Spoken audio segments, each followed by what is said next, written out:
నశించిపోయిన ప్రజల కోసము పరలోకమును విడచి మమ్మును రక్షించుటకు ఈ ధరణికి వచ్చితివే. నశించిపోయిన ప్రజల కోసము పరలోకమును విడచి మమ్మును రక్షించుటకు ఈ ధరణికి వచ్చితివే. మేము చేసిన పాపమును నీపై మోపుకొని మమ్మును రక్షించుటకు ఆ సిలువను నెక్కితివే. మేము చేసిన పాపమును నీపై మోపుకొని మమ్మును రక్షించుటకు ఆ సిలువను నెక్కితివే. ఏ పాటి వాడను మండి వాడను నేను. ఏమున్నది నన్ను ప్రేమించావు నీవు. యేసయ్యా ఎంత పెద్ద మనసయ్యా, ఏమిటయ్యా నన్ను ప్రేమించావయ్యా. యేసయ్యా ఎంత పెద్ద మనసయ్యా, ఏమిటయ్యా నన్ను ప్రేమించావయ్యా.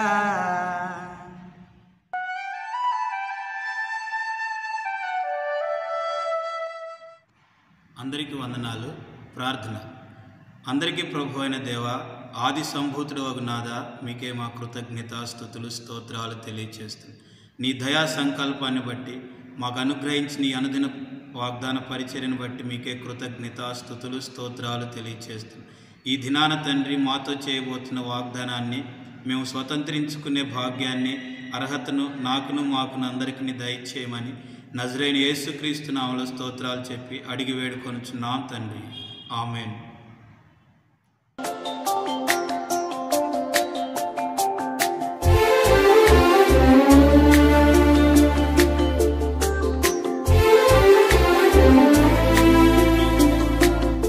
దేవుని పరిశుద్ధమైన నామానికి మహిమ కలుగును గాక. ఈ ఉదయకాల సమయంలో ప్రభువైన యేసుక్రీస్తు నామంలో మీకు శుభములు. దేవుడు మరొక నూతన దినాన్ని మనకి ఇచ్చినందుకు దేవుణ్ణి స్తుతించి కనపరుస్తున్నాను. ఈ ఉదయకాల సమయంలో దేవుడు మనకి ఇస్తున్న వాగ్దానాన్ని చదువుతున్నాను. యెహోషువ గ్రంథం 14వ అధ్యాయము 13వ వచనంలో ఇలా రాయబడి ఉంది. అతన్ని దీవించి అతనికి హెబ్రోన్ను స్వాస్యముగా ఇచ్చెను. దేవుని యొక్క వాక్యం రాయబడి ఉంది. Joshua blessed him and he gave Hebron to Caleb. దేవుని యొక్క వాక్యములో యెహోషువ కాలేబును దీవించి కాలేబుకి హెబ్రోన్ని స్వాస్యంగా ఇచ్చాడు. ఇక్కడ ఇవ్వబడ్డ ఆ స్వాస్యాన్ని బట్టి మనం ఆలోచన చేసినట్లయితే కాలేబుకు ఆ స్వాస్యాన్ని ఇవ్వటం వెనకాల దేవుని యొక్క కార్యం ఎలాంటిది అని ఆలోచన చేస్తే, కాలేబు అదే యెహోషువ గ్రంథం 15వ అధ్యాయం 14వ వచనంలో కాలేబు ఆనాకు యొక్క ముగ్గురు కుమారులైన శేషాయి, అహీమాను, తల్మాయి అన్న అనాకీలు వంశములను వెళ్ళగొట్టి, అనగా కాలేబు ఆ హెబ్రోను అనే ప్రాంతాన్ని స్వాధీనపరచుకోవడానికి అనాకీలను వెళ్ళగొట్టాడు. అంటే అనాకీలను వెళ్ళగొట్టాడు అంటే కాలేబు తనకున్న బలం చేత కాదు, తనకున్న శక్తి చేత కాదు, తాను ఆ అనాకీలను వెళ్ళగొట్టడంలోని కాలేబును దేవుడు బలపరిచాడు. అందుకే దేవుడు దాన్ని స్వాధీనపరిచాడు. కాలేబు దాన్ని స్వాధీనపరుచుకున్నాడు అనే దానికంటే దేవుడే కాలేబు పక్షంగా అనాకీలను వెళ్ళగొట్టి దాన్ని స్వాధీనపరిచాడు. అనాకీల చేతిలో ఉన్న ఆ భూభాగాన్ని, ఆ హెబ్రోనుని దేవుడు కాలేబుకి ఇచ్చాడు. ప్రియ సహోదరి సహోదరుడా, అవును, మన శత్రువుల యొక్క చేతిలో ఉన్న ఆ యొక్క స్వాస్యాన్ని దేవుడు వారిని వెళ్ళగొట్టి ఆ స్వాస్యాన్ని మన చేతికి అప్పగిస్తున్నాడు, అనగా స్వాధీనపరుస్తున్నాడు. అందుకే ప్రభువైన యేసుక్రీస్తు ఈ లోకానికి వచ్చి ఆ కలువరి శిలువలో తన ప్రాణం పెట్టి తన రక్తాన్ని కార్చడం మూలంగా మనిషి ఏదైతే పోగొట్టుకున్నాడో, అనగా ఆదియందు ఆ ఏదెను తోటలో మానవుడు దేవుని దగ్గర ఏమైతే కోల్పోయాడో ఆ కోల్పోయినవన్నీ అపవాది దూరం చేయటం మూలంగా, అపవాదిని తలను చెదగొట్టడం మూలంగా, అపవాది యొక్క ఆ బలమును విరిచివేయటం మూలంగా దేవుడు మళ్ళా తిరిగి మనకి ఇచ్చాడు. దేవుని యొక్క పోలికను పోగొట్టుకున్నాడు మానవుడు, మళ్ళా తిరిగి ఇప్పుడు దేవుని యొక్క పోలికను మనకిస్తున్నాడు, దేవుని స్వరూపాన్ని మనకిస్తున్నాడు.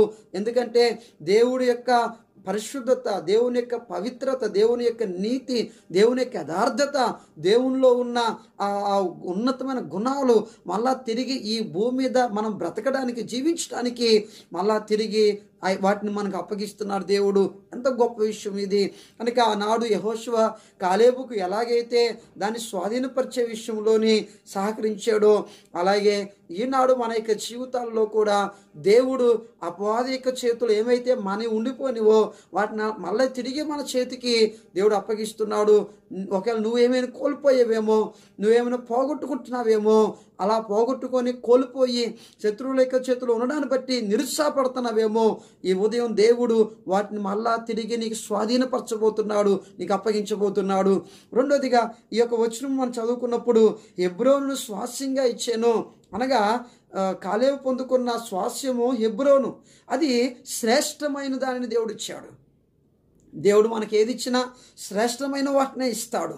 అందుకే పేతురు రాసిన మొదటి పత్రిక 1వ అధ్యాయం 4వ వచనంలో రాయబడి ఉంది, అక్షయమైనదియు నిర్మలమైనదియు వాడబారిదైన స్వాస్యము మనకు కలుగునట్లు. దేవుని యొక్క వాక్యం చెబుతుంది మనకి దేవుడు ఎలాంటి వాటిని ఇవ్వబోతున్నాడు అంటే శ్రేష్టమైన వాటిని ఇస్తున్నాడు. ఎలాంటి స్వాస్యాన్ని మన కొరకు దేవుడు సిద్ధపరిచాడంటే, ఇవ్వబోతున్నాడంటే వాడబారినది, నిర్మలమైనది, అక్షయమైన వాటిని దేవుడు మనకి ఇవ్వబోతున్నాడు. ఎలా అనిపిస్తుంది కొన్నిసార్లు ఈ భూమి మీద మన తల్లిదండ్రులు మనకి ఇచ్చేవి శ్రేష్టమైనవి ఉండకపోవచ్చు.